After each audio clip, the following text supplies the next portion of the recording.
lo que te podemos recomendar es que veas la Santa Misa en este canal de YouTube, donde se celebra tal cual como es la tradición de la iglesia. Y yo sé, pero ¿y los domingos cómo hago? No, no, no. Ve la misa acá y eso va a ser como si tú cumplieras el precepto dominical. Wow, yo como que, ¿qué? O sea, no vaya a misa, sino que la vea en YouTube. Sí, sí, sí, porque la otra misa es modernista, es protestante y bla, bla, bla. Yo, no, aquí algo está mal. Y ahí comencé yo a investigar, Guido, todo eso, al punto que, bueno, llegué a conocer el verdadero Marcel Lefebvre, las verdaderas razones de la fraternidad, cómo fue esta suprimida, cuestiones que no me iban a decir. Por acá está nuestro amigo Risbel Meléndez, ¿no? Si Risbel Meléndez tienes tiempito y quieres dar un saludito, voy a dejar el link, y yo lo he hecho muchas veces, no tengo ningún problema. Recomiendo, aunque hemos tenido algunas diferencias con Risbel Meléndez, pero recomiendo toda la investigación que hace nuestro hermano Risbel Meléndez, también sobre el particular. Bendiciones para él, para su ministerio. Saludos, Guido. Era lógico que no te iba a subir, pues sabe lo que se le venía. Pero también quería decirle, bueno, pero ¿por qué Risbel Meléndez sí es amigo de él? Cruz Iniesta también era amigo de él. O sea, no necesita uno ser amigo. Ezequiel Becker, Estelita también nos está saludando, bendiciones. También lo invitó a debatir y no quiso. Entonces, es lo que nos causa también como cierta curiosidad. Bueno, por acá está Risbel Meléndez. Hola, Risbel, bendiciones, ¿cómo estás? ¿Qué tal, Guido? Dios te bendiga. Bien, ayer, bueno, ayer estaba esperando que subieras, pero parece que había un problema allí con la conexión, ¿no? Varias veces intentaste y no se pudo. No sé por qué desde mi celular, pero los otros sí, pero yo no. Sí, por eso no entendí la verdad qué pasó. Me sacaba. Bueno, quería que más o menos comentaras, di un breve análisis sobre lo de José Plasencia. Creo que puede ser válido, no sé, Risbel, querer dialogar con él con respeto, educación, bien sea tu persona o mi persona. Yo creo que sería válido para que la gente pudiera aclarar muchas dudas. No sé si me imagino que es también tu posición. Sí, claro, o sea, así como él ha conversado con otras personas, ¿por qué no quiere conversar con Cruz? ¿Por qué no quiere conversar contigo? ¿Por qué no quiere conversar conmigo? O sea, Con no quiere Ezequiel, tener otro punto de vista con con Ezequiel. Ezequiel. No, mucho menos. Obviamente, de todos nosotros, Ezequiel es el que más ha estudiado el tema, ¿no? Obviamente, sin menospreciar el trabajo de investigación que hemos hecho cada uno de nosotros, pero él sabe, o sea, es como que a mí me dice, invita al padre Charles Moore. No, el padre Charles Moore no va a venir a mi canal porque va a saber que yo le voy a hacer preguntas que obviamente no va a querer contestar. Entonces, eso es lo que le temen realmente, a eso es lo que le teme él, porque yo hice una invitación pública. De hecho, tuviste ese video, ¿no? Donde yo invito a José Plasencia a dialogar. Más que todo fue por el tema de que me acusaron de defender la masonería y toda esa cuestión. Pero no respondió nada, o sea, solamente algunas indirectas que lanzó en algunos live, pero la verdad es lamentable cómo se esté comportando, ¿no? Cómo está comportándose últimamente. Sí, sí. Y otra cosa que uno haga con todo esto de la fraternidad de San Pío X y con Marcel Lefebvre, eso ayer también veía tu live, lo que decíamos, o sea, la forma, es decir, ahora, si Marcel Lefebvre tuviera la razón, porque vimos ahorita un corto documental, y por eso quería traer a colación el Espíritu Santo. Yo creo que la cuestión es muy delicada, Risbel, porque entonces, ¿dónde queda la asistencia al Espíritu Santo que prometió Jesucristo? Si hay una ruptura, entonces, ¿qué pasa con esa promesa del poder de llaves y la misma cátedra petrina? Estemos o no estemos de acuerdo en los postulados del Papa, pero es la forma como Jesucristo quiso que fuera una iglesia jerárquica. Sí, Guido, y no sé si te has dado cuenta, de hecho iba a hacer un programa sobre esto, y es que los lefebristas actúan como los veterocatólicos. O sea, y vamos a decir, los puntos que le trajo el Papa Pío IX a los veterocatólicos en su encíclica Ex Multa aplican a los lefebristas. ¿Por qué? Porque ellos rechazan el Concilio Vaticano I, es decir, los veterocatólicos. Ellos señalan que hubieron errores en el concilio y ellos no quieren obedecer al Papa. O sea, las mismas pautas que le puso Pío IX a los veterocatólicos le aplican a los lefebristas, ¿no? Y están repitiendo, es el mismo error. Y como bien dice, o sea, es como no creer en la asistencia del Espíritu Santo que guía a la iglesia. Claro, quería también preguntarte porque vi que tú, bueno, yo también, yo siempre le digo a usted, por ejemplo, los lives que haces tú, que haces Crucines, ustedes se toman mucho más tiempo, yo a veces mi tiempo es mucho más limitado, Y eso es muy válido porque a veces son 2, 3 horas y son mucho material. Pero algo te escuché decir, Risbel, que tú decías que tú también te identificas mucho por esta línea porque vienes de un lado también un concepto tradicionalista. Yo quiero aclararte que yo también en mi formación inicialmente, cuando yo era muy joven, yo pertenecí a un movimiento, tal vez debes de conocerlo tú en Venezuela, que es Tradición, Familia y Propiedad. Un movimiento muy por esa misma línea que de hecho en la época de los años 80 fue clausurado en Venezuela. Yo estaba en ese momento, fue fundada por un laico brasilero, profesor Plinio Correa Olivera. Y algo muy importante es que yo estuve muchos años con ellos, todo lo mismo, son muy por la línea lefebrista. Cuando nosotros íbamos a la Eucaristía solo podíamos participar en la Eucaristía, el resto teníamos que rezar el rosario, no podíamos dar el saludo a la paz porque a ellos les parecía algo protestante. Después cuando vi yo que eso viene de San Pablo, el ósculo de la paz, decía, ¿por qué es eso? Entonces quería preguntarte, quería hacer la acotación que el monseñor que celebró en 1988 con Marcelo Lefebvre, monseñor Antonio de Castro Mayer, el obispo emérito de Campus Brasil, era íntimo amigo con el profesor Plinio Correa Olivera, aunque después ellos se separaron, pero era por esa misma línea. Quería decirte, cuando tú también hablabas de ese mismo contexto del ultratradicionalismo, es si tuviste contacto con algún movimiento laical de esa misma orden o ¿por qué lo decías tú? No, más que todo fue, Guido, prácticamente hace unos ya 8 o 9 años, más o menos. Yo estaba como que en una crisis, vamos a decirlo así, por la crisis que pasan algunos católicos, dada la situación de la iglesia, y muchos no llegan a comprender, ¿verdad?, lo que está sucediendo. Y bueno, a mí me tocó más que todo pasar por la cuestión de los abusos litúrgicos. O sea, porque no te voy a mentir, o sea, en mi parroquia veía abusos, en otra parroquia veía abusos, lamentable. Entonces, a mí se me dio como esa obsesión de buscar una misa que no tuviera abusos. O sea, pero una misa perfectamente celebrada, tal cual, no se va a conseguir, ¿no? Porque obviamente la celebra un hombre y el hombre obviamente se puede equivocar. Por ejemplo, yo tengo un primo que es sacerdote y él cuando fue ordenado, o sea, de los nervios, ¿no? De la primera vez que le tocaba celebrar, cometió un error, ¿no? Pero obviamente eso lo va corrigiendo él y no es algo que se hace adrede, porque hay que decir eso, o sea, si se comete un error puede ser no intencional, o sea, sino que porque uno es humano y uno puede equivocarse y Dios obviamente va a ver eso, pero si tú tratas de hacerlo de la manera en como el misal lo está estableciendo, obviamente ahí tú no puedes acusar de que es un abuso litúrgico per se, ¿no? Pero en este caso yo estaba como que ya muy obsesionado de que no, es un abuso litúrgico, porque aquí dan la comunión en la mano, porque veía publicaciones, seguía a Monseñor Atanasio Schneider, comencé a escuchar de Monseñor Lefebvre, y me uní a un grupo que decía Cruzada Litúrgica, no sé si lo llegaste a conocer en Facebook, tiene también una página, y prácticamente nosotros lo que hacíamos era decir, bueno, hay que condenar los abusos litúrgicos, hay que ir contra esto. Eso me llevó a conocer otro grupo donde supuestamente ¿no? el tema eran los abusos litúrgicos, pero lo que hacían era adoctrinarte sobre Marcel Lefebvre. O sea, te daban publicaciones de Marcel Lefebvre, que el próximo beato que va a ser canonizado, o sea, cuestiones así. Yo como que, ok, pero ¿quién es Monseñor Lefebvre? Porque la verdad no lo conocía bien, solamente había escuchado por ahí algunas cosas, pero ahí me lo pintaban como que, bueno, el San Atanasio, ¿no? Como dicen, el San Atanasio del siglo XX. Eh, y cuando tú veías una publicación sobre el Papa Francisco, que ahí también fue donde yo me comencé vamos a decir, a envenenar con esas críticas hacia el Papa Francisco, a cuestionarlo. Eso también fue también por el tiempo de Amoris Laetitia, ¿no? Que también fue muy cuestionado. Yo fui uno de los que lo criticaba. Yo usaba los mismos argumentos que usan muchos, ¿no? Que Santo Tomás de Aquino dice que tú puedes corregir un superior y yo justificaba todo eso, ¿no? Entonces me fui metiendo como que más en ese ambiente ultra tradicionalista, pero llegó un punto donde hasta me alejaron de la misa, Guido, porque me decían, tienes que ir a una misa tradicional, o sea, misa tradicional, misa tridentina, lo que ellos llaman misa tridentina. Y yo, ok, aquí en Venezuela, ¿dónde voy? Les digo yo, porque en mi ciudad, ¿dónde consigo? O sea, aquí en Venezuela no se celebra el Vetus Sordo. Entonces yo estaba como que, oh, yo quiero. No, tienes que ir a Colombia, me decían, porque en Colombia sí está la fraternidad, ¿no? Entonces yo como que no, pero o sea, obviamente no puedo.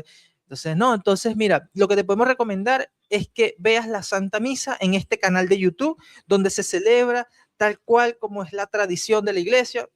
Y yo sé, pero ¿y los domingos cómo hago? No, ve la misa acá y eso va a ser como si tú cumplieras el precepto dominical. Wow, yo como que, ¿qué? O sea, no vaya a misa, sino que la vea en YouTube. Sí, porque la otra misa es modernista, es protestante y bla, bla, bla.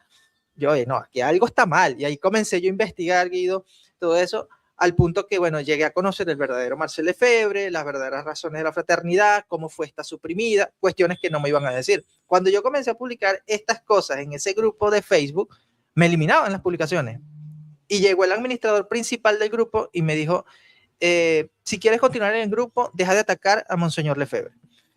Y yo, ok, pero lo que yo estoy haciendo preguntas, porque en realidad lo que yo hacía era preguntas. Yo, okay, ¿cómo podemos interpretar estas palabras de Monseñor Lefebvre cuando dice que el Papa es el anticristo, que la sede de Roma está ocupada por anticristo? O sea, para mí eso me parece muy grave, más allá que tengamos nuestras diferencias con el Papa.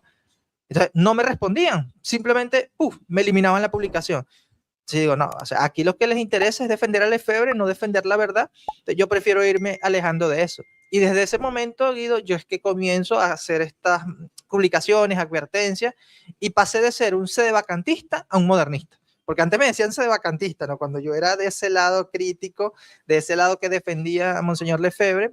Y una cosa curiosa, y le he mencionado en varios live, es que yo pedía, ¿no? Cuando yo seguía a Monseñor Atanasio Schneider, que decía, bueno, ojalá que el próximo papa sea Monseñor Atanasio Schneider. ¡Wow! ¡Qué equivocado estaba yo!, ¿no? O sea, yo tenía esa mentalidad, pero demasiado errada, ¿no? Como lamentablemente tienen muchos hermanos. Sí, hay unas cosas que quería preguntarte que me parece interesante, los likes que he visto que tú has hecho, porque también has hecho una investigación exhaustiva y todo. Me causó mucha curiosidad cuando tú decías que, de hecho, con otro católico que estuviste en este momento hablando de la Virgen de la Salé, es verdad que Monseñor Lefebvre se identificaba como un profeta, como un enviado de la Virgen. La Fraternidad de San Pío X tiene algún vínculo, por ejemplo, con ese obispo de Roma perseguido. ¿Sí reconocen que es el Papa San Juan Pablo II o todo eso se lo atribuyen a Monseñor Lefebvre? Recuerda que los lefebristas como tal son como los protestantes, en el sentido de que tú le preguntas a uno, te puede responder una cosa, tú le preguntas a otro, te puede responder otra cosa. No tienen como un magisterio oficial o una postura oficial. Depende del ala al que tú le estés preguntando, bueno, te va a dar diversas respuestas.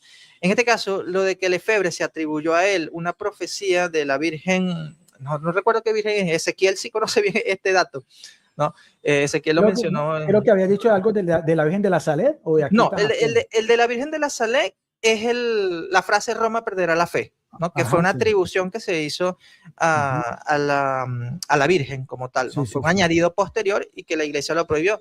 Pero también está el caso de una aparición de la Virgen, aprobada por la iglesia también, que Lefebvre se atribuyó a él, ¿no? Tal vez puede ser la de Akita, Japón, porque creo que la Akita, Japón va muy por esa misma línea, ¿no? No, creo que es una Virgen de Ecuador. Ya sé, la Virgen del Buen Suceso. La Virgen del Buen Suceso, sí, claro.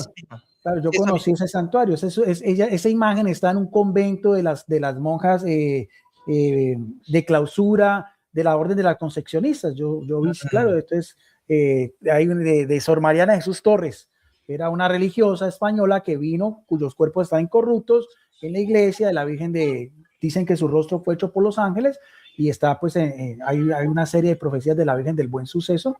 Y pues te lo digo porque también era la misma línea de tradición, familia y propiedad. Ellos también relacionan mucho todo lo que es la Virgen del Buen Suceso con la propia Cristo de la iglesia.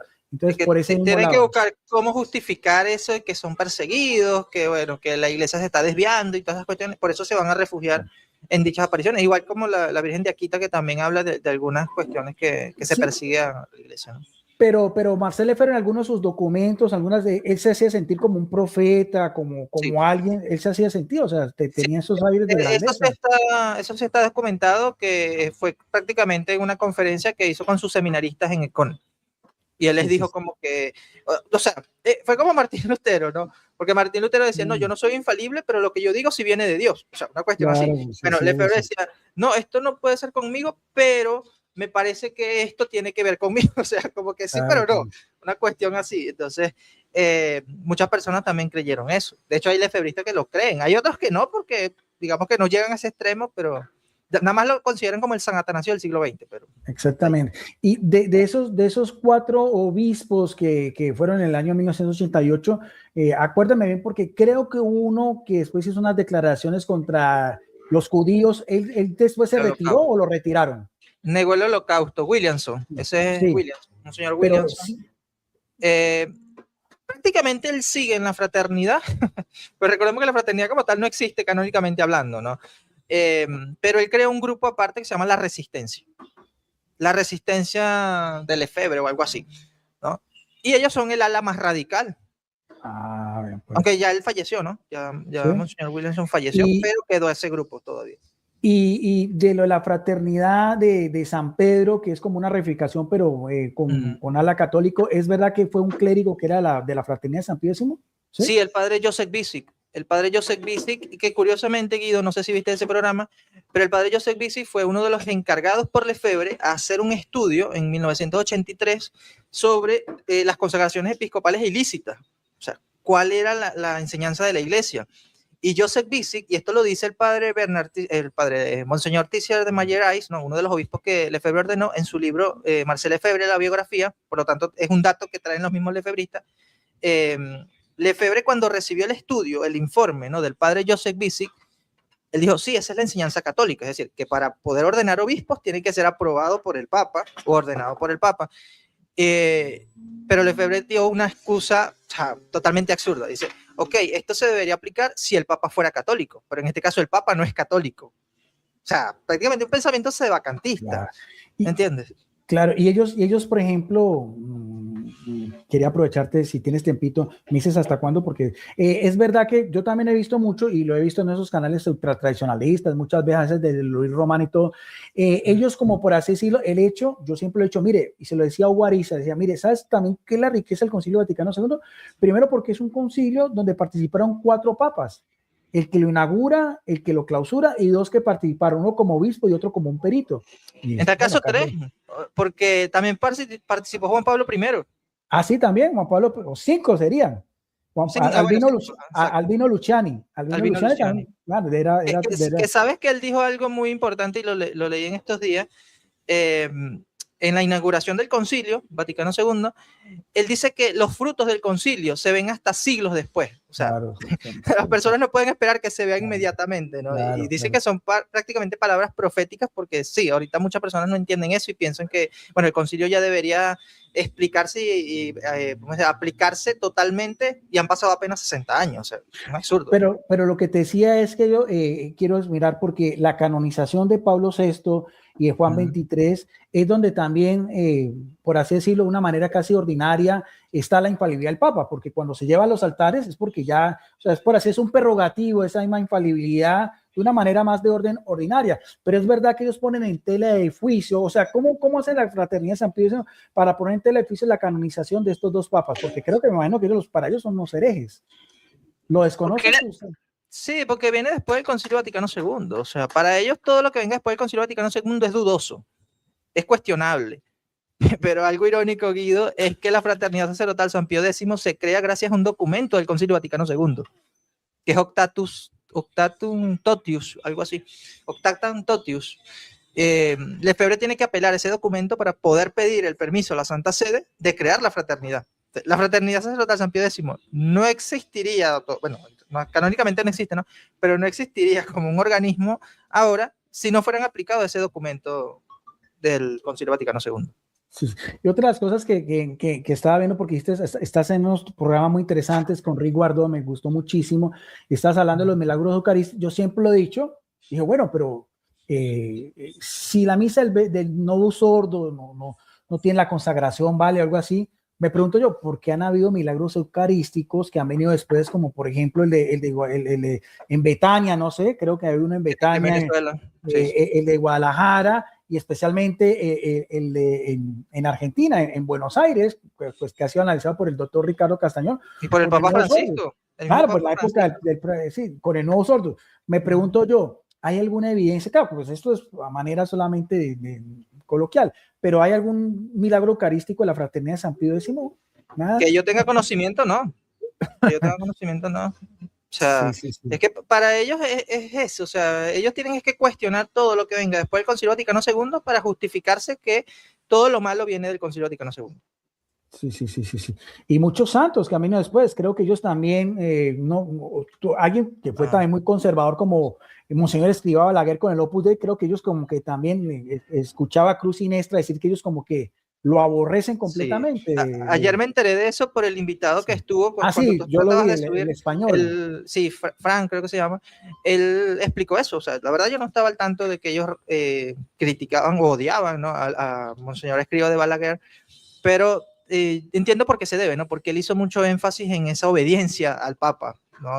Monseñor Escrivá de Balaguer, y también él celebró tanto Vetus Ordo como Novus Ordo. Él fue uno de los sacerdotes que tuvo permiso para celebrar ambas formas de la misa.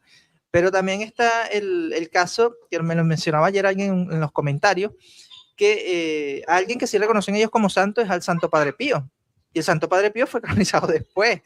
O sea, fue después del Concilio Vaticano II. Entonces, Claro, me decían pero que ¿por qué sí, lo reconocían? exactamente, pero ahí sí de pronto ahorita sí que te claro, pero creo que el padre Pío, él muere en el año 1968, creo que no le tocó porque pues la misa en Vetus Ordo creo que es del año 1969, o sea que aunque sí pues ya se había clausurado pero si uno ve las misas del padre Pío son todavía en el Vetus Ordo, ¿no? Son todavía en el Claro, Vetus. lo que sucede es que hay una carta del Santo Padre Pío, bueno, esto en cuanto a aceptar el Concilio Vaticano II, que dice a sus hijos, ¿no? Como le llama él a los capuchinos, dice, hijos, ustedes tienen que aceptar y obedecer todo lo que el Papa Pablo VI nos ha dicho mediante el concilio que ha venido por gracia de Dios, o sea, así tal cual, ¿no? Lo dijo el Papa, perdón, el Santo Padre Pío, y por eso los capuchinos obviamente se abocaron a celebrar el Novus Ordo, porque lo que sí podemos decir que celebró Santo Padre Pío fue la misa ad experimentum.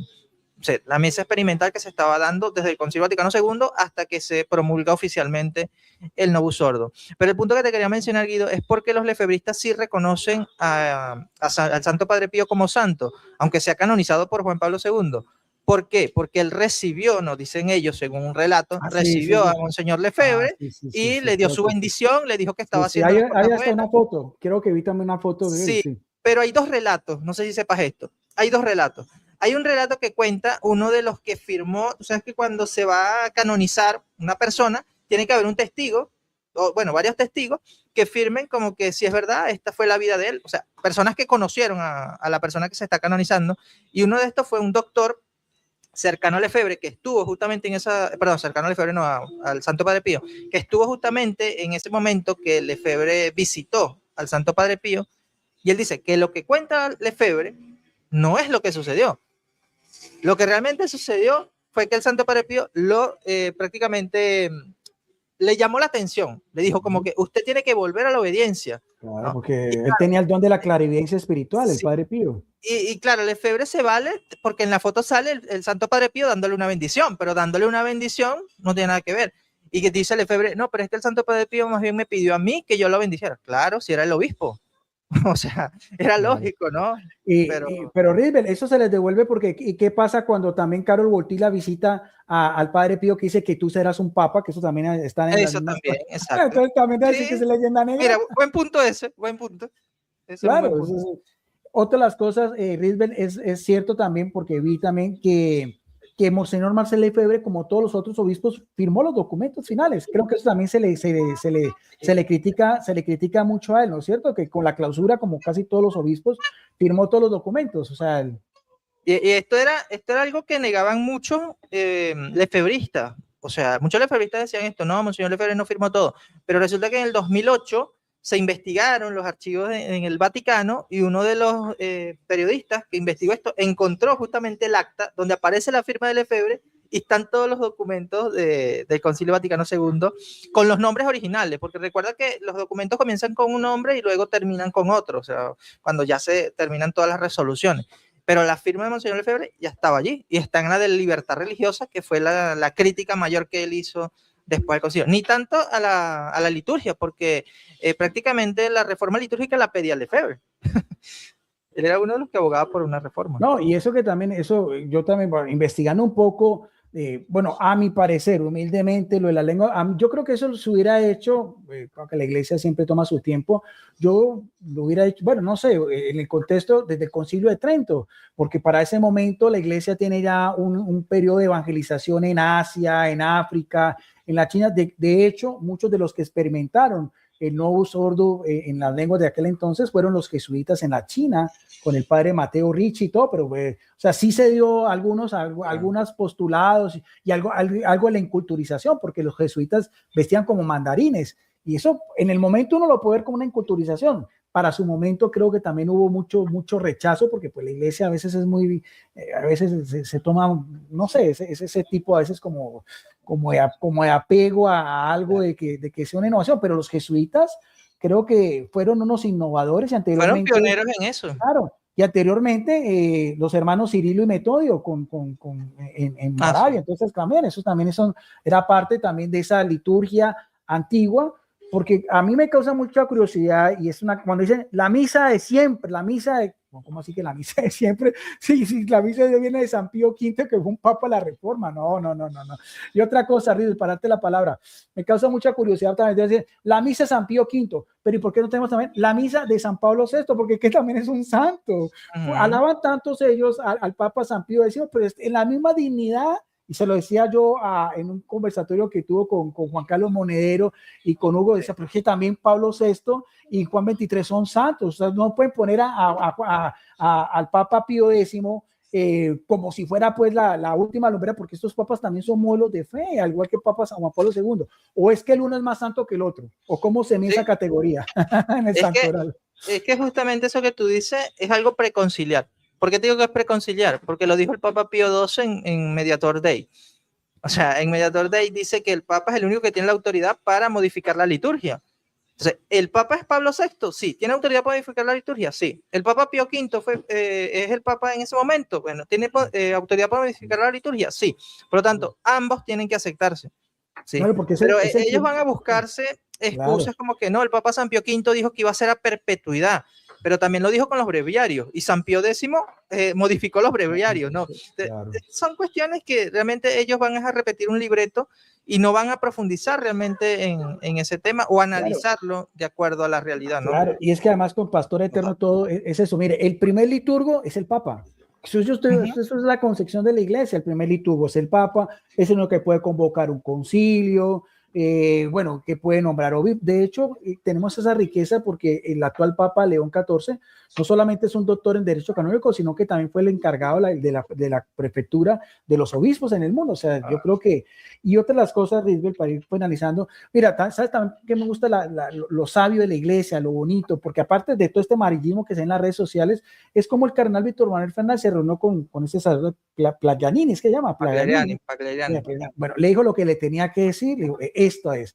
Y tú has visto que hasta donde tengo entendido yo, no ha habido ningún otro comunicado en la iglesia, porque ya lo que la iglesia hizo, eso es lo que hay que hacer. Entonces, por eso te digo, me parece muy bonito porque la iglesia actúa de una manera sabia, madre y maestra, esta es la iglesia, esto es lo que usted tiene que someterse, esta es la propuesta, no de ustedes, porque aquí que manda es el Papa, ustedes primero tenemos que irnos a las cuestiones teológicas antes de darle ese capricho, y ahí es eso, de ahí en adelante ya lo que se ha venido levantando en las redes sociales y todo esto. Quería preguntarte, este padre Charles Moore, este padre está en comunión con la iglesia, es un padre, o yo creo que porque pronto es un padre jubilado que muy por el lado de Isidro Puente, porque ve uno que como que no le ponen como un ordo, su obispo. Sí, es un sacerdote mayor, la verdad, es un sacerdote mayor. Se cree que es un clérigo vago porque no está encardinado. Claro. Sí, de hecho, creo que estaba en Los Ángeles, ¿no? Creo que era en Los Ángeles que estaba, bueno, en el programa que hizo el hermano Tomás Trigo, que te digo para que lo invites, ¿no? Porque él conoce bastante de esto, hizo una investigación muy buena, ¿no? Él tiene su canal Teófilo del Sur. Él explica justamente esto, ¿no? Que se dieron casos, ¿no? Donde se le acusó de abuso al padre Charles Moore y lo tuvieron que correr de México. Luego se refugió, si no me equivoco, creo que fue en Los Ángeles, pero también después desapareció y empezó a aparecer, fue en canales de YouTube, por aquí, por allá, y promocionando su libro y bueno. O sea, claro, a mí me sorprendió, te soy sincero, porque como tú bien dices, o sea, yo soy amigo de José Plasencia, o bueno, no sé si él todavía me considera amigo, no sé, la verdad, pero nosotros teníamos contacto cuando él lo llevó a su canal. O sea, yo como que, o sea, ¿qué pasa acá? O sea, porque nosotros estábamos como en un grupo de WhatsApp donde habíamos varios católicos y compartíamos y todas estas cuestiones. Rubí, deja eso, man. Deja eso. Entonces, nos quedamos así como que, oye, ¿qué pasó acá? Y entonces después él siguió prácticamente invitando a otros personajes y yo dije, no, aquí ya se está desviando. Y de hecho tú lo habías advertido, Guido, y digamos que muchos no estábamos como que del todo de acuerdo, porque no, hay que tratar esto más bien por privado, pero ya cuando se quitan la careta, porque prácticamente ahora José ya se quitó la careta, ya no es tan ambiguo, porque el diálogo que tuvo con Jesús Ferreira también dejó muy claro, ¿no? No, y con Edgar Pacheco también, cuando le colocó el audio de ya no podemos hacer nada. Que fue ya toca hablar de frente. El enunciado de 1974, sí. Es que mira, yo empecé con lo de José Plasencia, no es que tengo una obsesión, yo empecé hace 2 años cuando vi que él hacía unos programas poniendo en tela de juicio la historicidad de la madre Lucía. Y dice, uy, pero cómo, no. Pero si la madre Lucía se reunió con Pablo VI, se reunió con Juan Pablo II, estuvo en la beatificación de sus dos, ¿cómo van a decir que no, que esta es la falsa Lucía, que la iglesia oculta el tercer secreto de Fátima si se dio en el año 2000, se abrió el archivo? ¿Cómo va a poner en tela de juicio la credibilidad de la iglesia? Decía, no, ya está, ya no. Puede que uno, de pronto ciertas cosas que uno veía, bueno, esto no me gusta o cualquier otro, pero ya criterios tan fuertes, tan serios, poner en tela de juicio la credibilidad de 2 papas que son santos. Entonces, ¿dónde está la otra Lucía? ¿Qué le hicieron con la Lucía? ¿La mataron? ¿La escondieron? Ellos fueron al monasterio en Coimbra porque eso es un monasterio de clausura. Ellos se entrevistaron con la verdad Lucía. Si son monjas de clausura que vienen en retiro, yo decía, bueno, son cosas serias, teorías conspiranoicas, o sea, son teorías conspiranoicas que, bueno, tienen que usar para poder justificarse, o sea. Claro. Y absurdas, porque claro. Y que tú ves, Risbel, son los mismos argumentos que tú lo ves en el canal de Plasencia, de Rafael Díaz, esto, lo mismo, lo que tú decías, lo del humo de Satanás que entró en el Vaticano, la declaración de Pablo VI, o cosas, o sabes también el discurso de cuando era el cardenal en Filadelfia, cardenal Karol Wojtyla, todas esas cuestiones siempre las sacan a relucir, ¿no? O sea, que la hermana Lucía... La hermana Lucía era la falsa. Entonces tú ves todos esos canales, vas a Rafael Díaz o el Luis Romano, entonces, o sea, es el mismo complot y invitan, el padre Charles Mus va por todos esos canales donde Rafael Díaz, donde Luis Romano, o sea, es la misma comidilla de todos ellos. Entonces, bueno, eso es. Bueno, me voy a trabajar, no te quito más tiempo. Risbel, la última pregunta, algo que también se lo he dado a saber, por ejemplo, que me parece que es ilógico, bueno, no es válido históricamente, porque José Plasencia saca a relucir mucho lo de Atanasio con el Papa Liberio. Tengo entendido yo de los libros que he estudiado que en realidad no existe una fórmula semiarriana ni existe una excomunión propia, sino que hay algunos documentos, creo que se le atribuyen a Hilario de Portier, que algunos dicen que son apócrifos. ¿Es la realidad es eso? ¿Es más o menos lo que se puede manejar del Papa Liberio con lo de Atanasio? A ver, como rigor histórico, validez científica, sí. Ahí. Podemos ir hacia los mismos papas. Si no me equivoco, creo que es el Papa Pío IX, en una de sus encíclicas, tendría que buscarlo, ¿no? Pero yo voy a hacer un programa sobre ese tema y voy a, obviamente, dar todos esos datos. Pero es un papa el que corrige, o sea, que fue más bien un invento de los arrianos que promovieron esa idea contra el papa. ¿Por qué? Porque querían justamente era atacar vamos a decir, al magisterio, en este caso. ¿Por qué? Porque era el que se oponía al arrianismo. Y esto lo señala, si no me equivoco, creo que es el Papa Pío IX. Entonces, si un papa ya lo explica, o sea, no tiene sentido seguir difundiendo esa idea. Sí, o sea, porque San Atanasio no es comparable con Lefebvre en el sentido que San Atanasio se refugió en el Papa. San Atanasio aceptó el concilio de Nicea. San Atanasio fue desterrado por los arrianos. O sea, no por el magisterio, porque José Plasencia se equivoca allí. Dice, no, pero es que fue el magisterio que desterró a San Atanasio. No. Y otra cosa es que el Papa, si no me equivoco, creo que fue Gelasio, el Papa Gelasio restituye y prácticamente elimina ese sínodo oriental que crearon los arrianos para excomulgar a Atanasio. Claro. Y sabes también, así que yo también lo he dicho yo, es que quien lo persiguió fue primero Constantino y Constancio y Eusebio de Nicodemia, que aunque participó en el concilio de Nicea, fue el que se opuso porque él era arriano, cosa muy diferente a Marcel Lefebvre, porque él participó en este concilio y firmó todos los documentos, mientras que el otro, o sea, es una dicotomía histórica, es una falacia de falsa comparación. No sé si viste la última publicación, pero en la comunidad de YouTube, no sé si la viste, que es una imagen que publiqué con una cita que encontré recientemente, que dice lo siguiente: Este es del abad de Fontainebleau, Don Jean Roy, en una carta que le escribió al Papa Pablo VI en 1976, y le dice lo siguiente: me pregunto seriamente si Monseñor Lefebvre no padecerá actualmente de un debilitamiento del cerebro o de un trastorno mental. Esto podría justificar en gran medida su actitud y tratarlo como un enfermo en lugar de como un culpable. Sí, sí. O sea, un amigo de Lefebvre pidiéndole al Papa que por favor no lo tratara como un culpable, sino como alguien que está enfermo. Eso también te quería decir porque tengo también el libro Tú eres Pedro, de Pedro Madrid Malo. Dice también lo siguiente, dice que también algunos piensan, gente muy allegada a Marcel Lefebvre, que al final de su vida tenía ciertas tendencias de locura o por lo menos una bipolaridad, porque creo que decía una cosa, después se contradecía. Creo que también desde la patología, de la psicología de Marcel Lefebvre, bueno, puede ser, no va a decir que sea una leyenda negra o sea un ataque a ovnis, pero creo que también eso que tú mismo lo dices sobre el estado mental de Marcel Lefebvre, creo que también hay muchas evidencias sobre el particular, porque no se dejó corregir, o sea, ¿no? Ni por Pablo VI, ni por... Me gustó mucho lo que dijiste esto ayer con tu invitado cuando se reunió con Pablo VI, entonces cambiamos de lugar. Sí, o sea, se lo dijo Pablo VI, ya estaba cansado, ya el Papa Pablo VI estaba cansado, o sea, ya tenía tanto tiempo tratando con él, entonces ya llegó un punto donde le dice, bueno, entonces, ¿qué? ¿Me paro de aquí? ¿Se siente usted? Pues y mande usted en la iglesia. Claro, es que no, mire, yo concluyo, mire, el Concilio Vaticano II es un concilio válido, tiene asistencia espiritual, que después hubo efectos posconciliares, nadie lo duda, evidentemente, pero eso no tiene que ser culpa del concilio, sino de los efectos posconciliares. Eso es algo que, claro. ¿Por qué tratar de decir como si fuera algo, como hubiera sido un complot de Juan XXIII, de Pablo VI, que decía que cuando iban estos los tradicionalistas en esas estudios, que le quitan el micrófono, que se lo apagan, y dicen, no puedo creer una cosa de eso, ni porque sea una escuela de niños. O sea, claro, después viene el movimiento de los sacerdotes obreros, de ahí viene la teología de la liberación, y mucho de ese malentendido, aquí en Colombia se vivió eso, horrible, porque aquí vinieron sacerdotes españoles de esa misma línea, que después fueron en un movimiento guerrillero que es el ELN, el cura Manuel Pérez, Domingo Laín, eran curas españoles que vinieron aquí a Colombia en misión, después se fueron a la guerrilla, y un colombiano que murió, Camilo Torres, muy conocido, una gran familia, también se unió a la guerrilla. Pero ¿cuál es el problema? La forma de interpretar de cómo el concilio dice que el sacerdocio sea más allegado al pueblo, o llegar a estos extremos hasta llegar al izquierdismo, porque la propia teología de la liberación la condenó también el Papa San Juan Pablo II. Entonces, sí.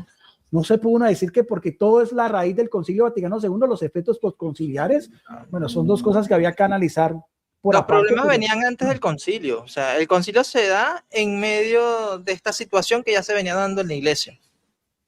Por eso es que muchas veces culpan al concilio cuando el concilio en realidad no es el culpable de esto. Pero Risbel, siempre al que haya estudiado algo de historia, ¿cuándo en la iglesia no ha habido luces y sombras? ¿Cuándo no ha habido crisis? Lo hubo de la época ¿por qué se hizo el concilio de Jerusalén si no fueron con los judaizantes? Y después no vieron los gnósticos y los docetistas y los ebionitas. Entonces, hasta la misma época los apóstoles habían divisiones, como dice Pablo en la carta a los Corintios y las 7 cartas del Apocalipsis. Si eso es en el siglo I, donde está el resplandor pues, de los apóstoles en vida, o sea, decir que no, es que la crisis de la iglesia, siempre ha habido crisis, eso es parte de lo que Jesucristo mismo lo dijo, eso es parte también de la identidad humana de la iglesia, como dice San Agustín, santa y prostituta. Bueno, Risbel, gracias por tu participación. No, a ti, Guido, gracias por invitarme. He recomendado tu canal, el de Cruz. Te agradecemos también porque sacas mucho tiempo, tus documentales son muy bien hechos, muy estructurados, te tomas todo el tiempo, y entonces también hay que reconocer esa labor, y ojalá que más adelante de pronto se dé un diálogo entre amigos, entre tú y José Plasencia, porque tú eres una persona culta, educada, calmada, no eres un apologista, esos guerrero combativo, que se puede hacer, porque se puede dialogar siempre en ese mismo ambiente. Ojalá que te aceptara esa invitación para aclarar estas cosas. Gracias. Yo quiero saber qué va a pasar después del 1 de julio, o sea, si va a continuar así o qué, y bueno, ya ahí se verá la verdad. Y ya las Pero es personas que, decidirán dónde, claro, dónde ir, qué seguir. no, pero es que se lo dijo a Jesús Ferreira, ¿no? Bueno, eso ya es una cuestión personal, ¿no? Él dijo, no, Podemos pedirle a Dios a ver si cambia de aquí a allá claro, de no, yo voy a mentalidad, seguir y ¿no? todo, ya. Y de hecho ya estaban haciendo preparativos y todo, ya hicieron Ah, sí. invitación y todo eso, ya esa es la propia, ya, ellos están en su propia línea, no les interesa para nada, ni el Papa, ni el cardenal Víctor Manuel Fernández, la Congregación Internacional, ellos están en su línea y bueno, esperemos a ver que el Espíritu Santo actúe correctamente y sabiamente en el Papa León XIV. Gracias, Lisbel, bendiciones, un No, afectuoso a ti, saludo Guido. para ti. Bendiciones, Vale, gracias. igualmente. Amén, nos Bendiciones. vemos.